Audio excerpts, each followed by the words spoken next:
السلام علیکم ورحمۃ اللہ وبرکاتہ۔ رمضان المبارک کا پیغام صدقہ فطر روزہ میں کمی کی تلافی کا ذریعہ ہے۔ رمضان المبارک کا یقیناً عبادت کا موسم بہار ہے۔ یہ مہینہ سالانہ یک ماہی دینی تربیت ہے۔ اس تربیت کا انسان کے باقی 11 مہینے کی زندگی پر پڑتا ہے، اس لیے اللہ تعالیٰ نے اس ماہ مبارک میں روزہ کے ساتھ جو کہ خالص بدنی عبادت ہے، اس میں واقع ہونے والی کمیوں کی بھرپائی کے لیے مالی عبادت کو بھی جوڑ دیا ہے تاکہ اس سالانہ تربیت میں کوئی کمی واقع نہ رہے۔ گویا ہم یہ کہہ سکتے ہیں کہ صدقہ فطر دراصل روزہ میں واقع ہونے والی کوتاہی اور نقص و کمی کی تلافی ہے، اور ساتھ ہی غربا کو عید الفطر کے موقع پر اپنی خوشی و مسرت میں شریک کرنے کا ذریعہ ہے۔ اسی لیے ہر انسان پر یہ صدقہ فطر واجب ہے۔ مذہب اسلام اور شریعت اسلامی کا مزاج یہ ہے کہ جب بھی کوئی عید و تہوار اور خوشی و مسرت کا موقع آئے تو صرف امیروں اور مالداروں کے دولت کدا اور محلوں ہی میں خوشی و مسرت اور فرحت و شادمانی کا چراغ اور خاک میں نہ جلے، بلکہ غریبوں، محتاجوں اور ناداروں کی غربت کدا اور بھوکیوں میں بھی خوشی و مسرت کی روشنی پہنچے اور قلب میں جلے۔ اسی لیے شریعت میں ہر ایسے موقع پر سماج کے غریب اور محتاج افراد کو یاد رکھنے اور اپنی خوشی میں شریک کرنے کی تلقین کی گئی ہے۔ اسی لیے بقرعید کے موقع پر بھی قربانی میں انتہائی حصہ خریدنے کا حق قرار دیا گیا ہے۔ ولیمے کے بارے میں بھی حضرت صلی اللہ علیہ وسلم نے فرمایا، اس ولیمہ میں سماج کے تمام لوگوں کو بلایا جائے اور غریبوں کو نظر انداز کیا جائے، بہترین ولیمہ ہے۔ اور اسلام نے عید الفطر کی خوشی میں غربا اور مساکین کو شریک کرنے کے لیے اور روزے میں پیش آنے والی کمیوں اور کوتاہیوں کی تلافی اور بھرپائی کے لیے صدقہ فطر کو ہر مسلم کے نصاب پر لازم قرار دیا ہے۔ حضرت عبداللہ بن عمر رضی اللہ عنہ سے روایت ہے کہ رسول اللہ صلی اللہ علیہ وسلم نے مرد و عورت پر صدقہ فطر کو فرض کیا ہے، جو ایک صاع کھجور یا جو ہونا چاہیے۔ صحابہ کرام رضی اللہ عنہم اہتمام سے صدقہ فطر ادا کرتے تھے۔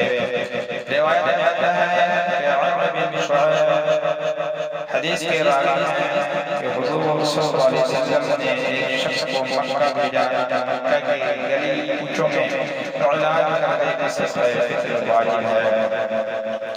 زکوٰۃ کی طرح صدقہ فطر نکالنے کا حکم ہجرت کے دوسرے سال آیا، اور جیسا کہ بتایا گیا اس کا ایک مقصد محتاج اور غربا کی مدد کرنا ہے، اور دوسرا مقصد یہ ہے کہ روزوں میں کمی اور کوتاہی رہ گئی ہو، اس صدقے کے ذریعے اس کی تلافی ہو جائے۔ یہ حقیقت ہے کہ روزہ دار روزہ کی حالت میں اگرچہ مجسم نیکی اور تقوی و طہارت کی کیفیت میں ہوتا ہے، اس کے مادی جسم میں فرشتوں جیسی روح پیدا ہو جاتی ہے۔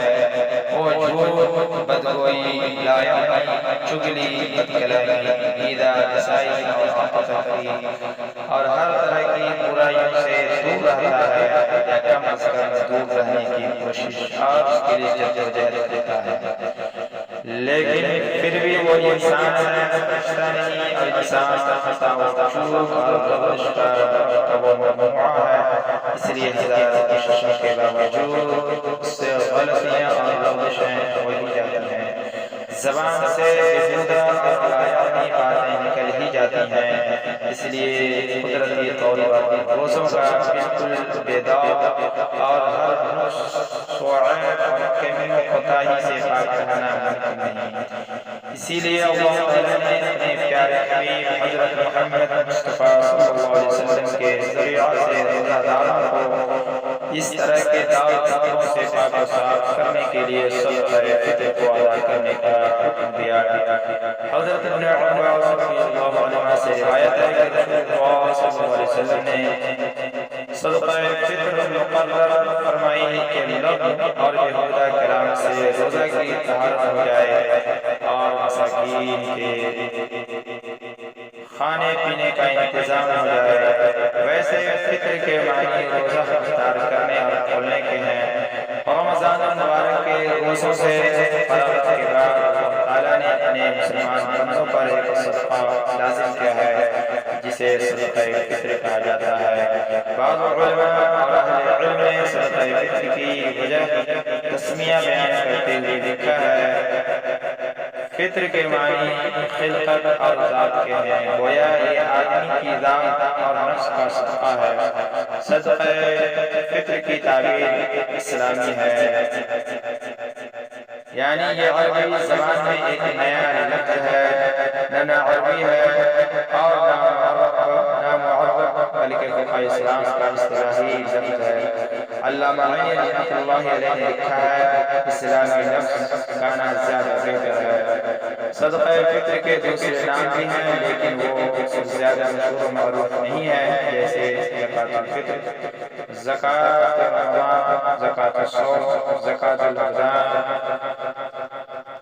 اللہ پاک کا نسبت سے زیادہ سب کو توفیق فرمائے۔ السلام علیکم ورحمۃ اللہ وبرکاتہ۔ صدقہ جاریہ کے طور پر اپنے دوستوں میں ان باتوں کو